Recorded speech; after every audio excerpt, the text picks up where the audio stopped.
آج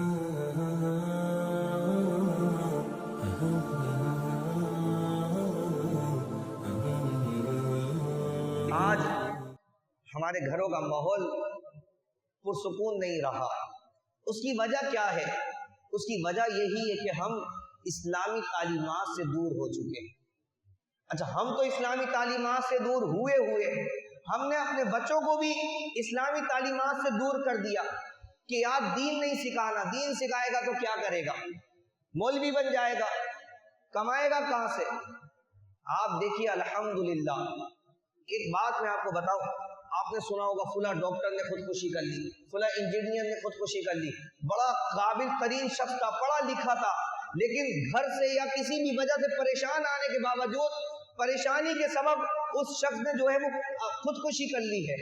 لیکن کبھی بھی یہ نہ سنا ہوگا کہ اسلامی تعلیمات پر عمل کرنے والا، دین کی نالج رکھنے والا کسی عالم دین نے جو ہے وہ کبھی خودکشی کی ہو.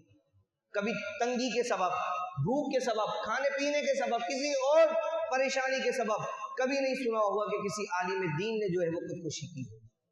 بڑے پڑھے لکھے لوگ ہیں دنیا کے اندر جنہوں نے خودکشی کی.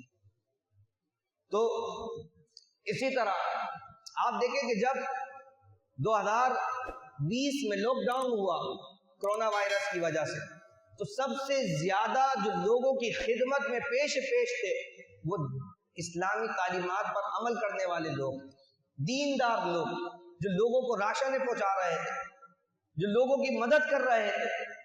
لوگ کہتے ہیں نا کہ مولوی کیا کرے گا. یاد رکھیے کہ اگرچہ وہ تھوڑا کماتا ہو، رب تبارک و تعالی ان کی روزی میں برکت عطا فرماتا ہے، ان کے گھر کا ماحول پرسکون ہوتا ہے.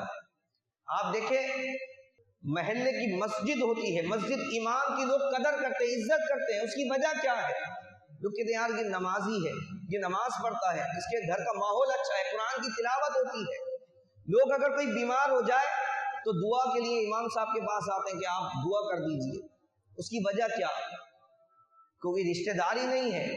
اس کا سبب کیا ہے؟ کہ اسلامی تعلیمات پر عمل ہونا، نمازی ہو.